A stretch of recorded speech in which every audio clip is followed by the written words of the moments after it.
Okay everyone, let's discuss the daily analysis for Nifty for tomorrow 22 of April. कौन सा levels मेरे लिए important होने वाला है, आज कहाँ पे ट्रेड बना नहीं बना, एंड कल के लिए मैं कैसे प्लान आउट कर रहा हूँ, सब कुछ ये वीडियो में देखेंगे। तो वीडियो को पूरा देखिए, एंड तक देखिए। Hey everyone, welcome back to my YouTube channel the Bengal trader. I hope you guys are doing absolutely fine.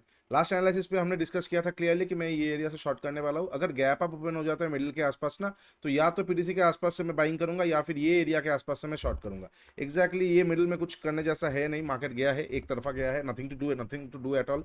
कोई प्लान वाइज ट्रेड नहीं था। फिर यहाँ से अच्छा खासा एक मतलब अभी भी पूरा नहीं है, थोड़ा बहुत शॉर्टिंग का अपॉर्चुनिटी मिला, फिर यहाँ पे रुक रहा है। अभी भी मार्केट कोई भी वीकनेस उस तरह से नहीं दिखा रहा है because of bank Nifty. You can clearly see bank Nifty जिस तरह से मार्केट को सपोर्ट कर रहा है, बहुत इंपॉर्टेंट जगह होने वाला है बैंक निफ्टी के लिए ये जगह। अगर बैंक निफ्टी ये एरिया को प्रॉपरली ब्रिज कर पा रहा है तो आने वाले टाइम पे निफ्टी भी थोड़ा बहुत ब्रिज कर पाएगा। तो एग्जैक्टली कल को हो परसों हो, बैंक निफ्टी पे एक बार आंख जरूर देखिएगा, आंख मतलब आंख लगा के रखिएगा कि बैंक निफ्टी अगर वीकनेस दिखाता है तो वीकनेस भी वीकनेस दिखा सकता है। ठीक है, अच्छा ये वाला लेवल का काम हो चुका है, गैप अप ओपन हो चुका है, nothing to do again, nothing to do.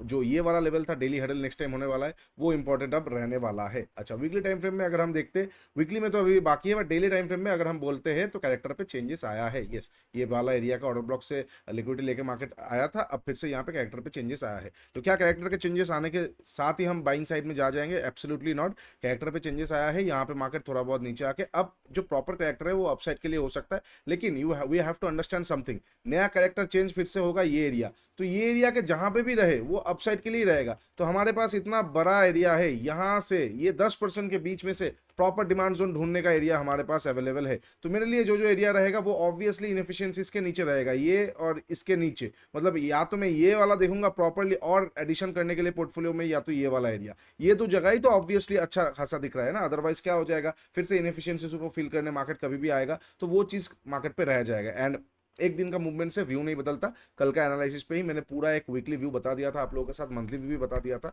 कि काइंड ऑफ इंडाइसिस सिंक्रोनाइज नहीं है। गोल्ड भाग रहा है, फार्मा भाग रहा है, इंडाइसिस भाग रहा है, pure indication of something big that we won't be able to understand right now. इसीलिए हड़बड़ी में कोई भी पोजीशन की बात मैं इसलिए कर रहा हूँ। देखो डेली ट्रेडिंग तो एक बात हो गया कि हम लिक्विडिटी निकाल रहे हैं, डेली का डेली देख रहे हैं, but position in the sense of आप लॉन्ग जा रहे हो, आप स्टॉक्स पे इन्वेस्ट कर रहे हो, आप हेवी क्वांटिटी ले रहे हो, ये सारा चीज़ मैं अभी नहीं कर रहा हूँ। वॉलरेडी बढ़ सकता है। इंडिया के साथ जो यूएस का ट्रेड टॉक्स है वो भी चालू हो चुका है आज से, तो वॉलरेडी आने वाले दिनों में थोड़ा बहुत बढ़ सकता है। विक्स ने आज थोड़ा बहुत दिखा दिया है। अच्छा कल के लिए कैसे मैं प्लान आउट कर रहा हूँ? कल अगर मार्केट देखो, सिंपल सी बात है, गैप अप जब जब जब ओपन होता रहेगा ना वो फ्यूल रह जाएगा। एक तो बड़ा गैप अप ओपन हो जाएगा तो प्रॉफिट बुकिंग आएगा, छोटा मोटा मिडिल के आसपास गैप अप रहेगा तो या तो वो पीटीसी से जा सकता है या फिर वो तब तक जा सकता है जब तक उसका पेट्रोल खत्म नहीं होता। तो कल को भी अगर गैप अप ओपन हो जाता है, मेरे लिए ट्रेडिंग करने के लिए जैसा कुछ है नहीं, मतलब मेरे लिए जगह नहीं रहेगा। ऊपर से ये वाला हडल जब चला जाएगा ना, एक बार ये वाला हडल अगर एक बार चला जाता है, ये वाला हडल एक बार अगर चला जाता है कल को गैप अप वगैरह ओपन होके, तो नेक्स्ट हडल मुझे इनिशियल नहीं दिख रहा है, मार्केट को पहले मैं बनाने दूंगा। ठीक है, तो कल को अगर मार्केट, सिंपल सी बात है, अगर गैप अप ओपन होगा, I am gonna of the screen, मैं बिल्कुल स्क्रीन ऑफ कर दूंगा, क्योंकि फिर क्या हो जाएगा ना, उसको बनाने देंगे नया हडल कहाँ पे आएगा, फिर आने वाले टाइम पे उसको हम यूज कर सकते हैं, क्योंकि मिडिल के आसपास कहीं से भी बना सकता है। I am not gonna trade tomorrow, Tuesday होने वाला है, ठीक है, कोई दिक्कत नहीं। अगर गैप अप कल को ओपन होता है तो आज की जैसा मिडिल के आसपास गैप अप, तो I am not gonna trade tomorrow. ठीक है, बहुत बड़ा गैप अप ओपन होता है और प्रॉफिट बुकिंग सेटअप आता है, obviously I am gonna short the market profit booking setup के साथ, पिट इज द का टारगेट में रख सकता हूँ। ठीक है, बट छोटा मोटा गैप अप पे आज की तरह वहां पे दिक्कत आ जाएगा, क्योंकि वो फिर मतलब ये एरिया के ऊपर गैप अप ओपन हो जाएगा, तो I am not gonna trade with proper methods में, मतलब इन द सेंस ऑफ मैं पूरा सीरियसली ट्रेड नहीं करूंगा, थोड़ा बहुत देख सकता हूँ, but I am not gonna trade. अगर मीडियम के आसपास गैप ओपन हो जाता है, फिर वही चीज हो जाएगा, मार्केट के पास हडल नहीं रहेगा, हडल ये वाला हो चुका है। अब नेक्स्ट हडल मार्केट कहाँ से बनाएगा वो मुझे पता नहीं, एंड आई एम नॉट, मैं बार बार वहाँ पे शॉर्ट नहीं कर सकता हूँ। देखो मेरा व्यू अगर बाई नहीं है तो इसका मतलब ये नहीं है कि मैं जहाँ से मिले मैं वहाँ से शॉर्ट कर दूंगा, प्रॉपर सप्लाई एरिया होना चाहिए, राइट? ओके, तो ये हो जाएगा अगर इनकेस गैप ओपन होता है। अब अगर मार्केट फ्लैट ओपन होता है, फ्लैट ओपन होकर ऊपर जाता है, मैं बियर ट्रैप पे एक बार फोकस करूंगा, अगर आता है तो ठीक है, अदरवाइज नहीं कर सकते। बियर ट्रैप मुझे मिलेगा, मैं यहाँ से बियर ट्रैप सेटअप पे शॉर्ट करके थोड़ा ऊपर का स्टॉप लॉस देके ये वाला एरिया, और फिर नया जो जो एफवीजीज पड़ा हुआ है, इनएफिशिएंसीज पड़ा हुआ है, ये सारे एरियाज तक एक बार मैं ट्रेल करके चल सकता हूँ। ठीक है, अच्छा ये हो जाएगा फ्लैट ओपनों के ऊपर। अगर फ्लैट ओपनों के नीचे आता है, बढ़िया बात है, कोई दिक्कत नहीं, यहाँ पे कोई भी स्विंग नहीं है इस प्राइस का। अगर स्विंग होता चलो कैरेक्टर पे चेंजेस करके कुछ किया जा सकता। मार्केट एक तरफा गया है, मार्केट एक तरफा गिर भी सकता है, तो वो एरिया पे मैं ट्रेडिशनल कुछ कुछ लेवल्स निकाल लूंगा, कुछ कुछ लोअर टाइम फ्रेम का स्नाइपर्स, कुछ कुछ डिमांड माफ कीजिए सपोर्ट रेजिस्टेंस जोन्स निकाल लूंगा। लेने निकालने के बाद मुझे अगर कोई भी ऑप्शन का प्राइस में कॉन्ट्रा ट्रेड्स हो गया, कोई बिहेवियरल माफ कीजिएगा बिहेवियर बिहेवियर में कोई चेंजेस देखने को मिलता है तो sorry for the stutter, behaviour में कोई भी चेंजेस को देखने को मिलता है ऑप्शन का चार्ट्स में, बोथ साइड चार्ट्स पे कुछ भी अगर मुझे देखने को मिलता है तो मैं वहाँ पे मोमेंटम पे ट्रेड कर सकता हूँ। मोमेंटम अगर अच्छा खासा रहा, विक्स भी इंक्रीजिंग रहा तो थोड़ा बहुत मैं कैरी करके चल सकता हूँ। अगर विक्स ड्रॉप डाउन हो रहा है, क्रैश हो रहा है और मोमेंटम भी स्लो हो रहा है तो फिर ऐसे ही मान के चलना पड़ेगा, ये जो रेंज बना देगा ये आने वाला 2-4 दिन के लिए हो जाएगा। ठीक है, ये हो जाएगा अगर फ्लैट ओपन होकर नीचे आता है। फ्लैट ओपन होकर ऊपर का हमने डिस्कस कर दिया, फ्लैट ओपन होकर नीचे में मैं ये वाला एरिया को ठीक से देखना चाहूंगा। और साथ ही साथ जो बैंक निफ्टी, माफ कीजिए एक सेकंड, जो बैंक निफ्टी है, बैंक निफ्टी का ये वाला एरिया बहुत इंपॉर्टेंट होने वाला है, इसको भी मैं क्लियरली मॉनिटर करना चाहूंगा। ठीक है, अच्छा ये हो जाएगा इनकेस अगर मार्केट फ्लैट ओपन होकर नीचे और ऊपर की तरफ जाता है। अब अगर मार्केट गैप डाउन ओपन होता है ऑब्वियसली तो बैंक निफ्टी भी गैप डाउन ओपन होगा।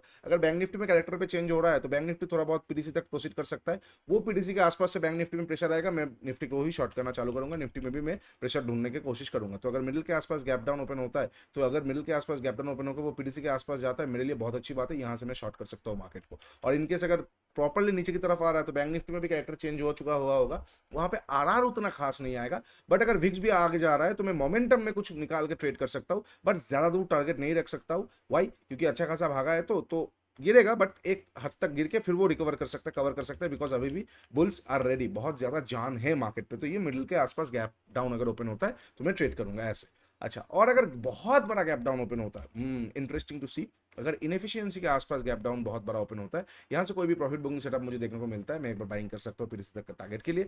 इन केस अगर ये एरिया पे आसपास ओपन होकर रुक रहा है, रुकने के बाद डे लो को फिर से तोड़ रहा है, न्यूज में कुछ दिक्कत आ सकता है, बिकॉज फिर थोड़ा सा दिक्कत बढ़ेगा। अगर विक्स भी वहां पे 18-19 के आसपास चला जाएगा ना तो मार्केट नीचे की तरफ आ सकता है। ज्यादा देर रुकने की बात नहीं कर रहा हूँ, मतलब मैं आधा घंटा इनफ है, गिरने के टाइम पे 15-20 मिनट आधा घंटा इनफ होता है। ऐसा है, इतना देर अगर रुकेगा तो फिर वो गिर नहीं रहा है, मतलब तो आया थोड़ा रुका गिर गया, ये वाला ही इनफ है, ये वाला ही इनफ है। कैसा इनफ है, लेट मी शो यू। ऐसा इनफ है, जैसे कि अगर गिरने के टाइम पे मैं अगर थोड़ा सा रुकने की बात करता हूँ, ये 3 कैंडल बस इनफ है। ठीक है, यहाँ पे ज्यादा देर रुका नहीं, गिर रहा है। ठीक है, सेम टू सेम अगर गिरने के टाइम पे मैं आप लोगों को शो करता हूँ तो ये 2 कैंडल इनफ है। ठीक है, ये थोड़ा रुका, ठीक है, इनफ है, उतना ज्यादा नहीं गिरा, बट जहां पे थोड़ा रुक के गिर जाएगा इनफ हो जाएगा। ठीक है, यहाँ पे पैटर्न आया अलग बात है, यहाँ पे थोड़ा रुका गिर गया इनफ है। तो वही चीज है, आधा घंटा इज इनफ। अगर आपको आधा घंटा से 30 से 40 minute is more than enough अगर आपको गिरावट प्रेडिक्ट करना है। तो अगर मार्केट गैप डाउन ओपन होने के बाद 30-40 मिनट के आसपास रुकने के बाद ज्यादा रुक जाएगा तो रिवर्स हो सकता है, फिर डेलो को तोड़ रहा है। हाँ चलो जी, अगर विक्स भी बढ़ा है और थोड़ा सा अनसर्टनिटी भी बढ़ा है और ये भी गिर रहा है तो काइंड ऑफ थोड़ा सा मार्केट पे थोड़ा सा डाउन साइड का मूवमेंट आ सकता है, जो मार्केट को 200-250 पॉइंट नीचे की तरफ लेके जा सकता है। बट इसका प्रोबेबिलिटी ना बहुत कम है।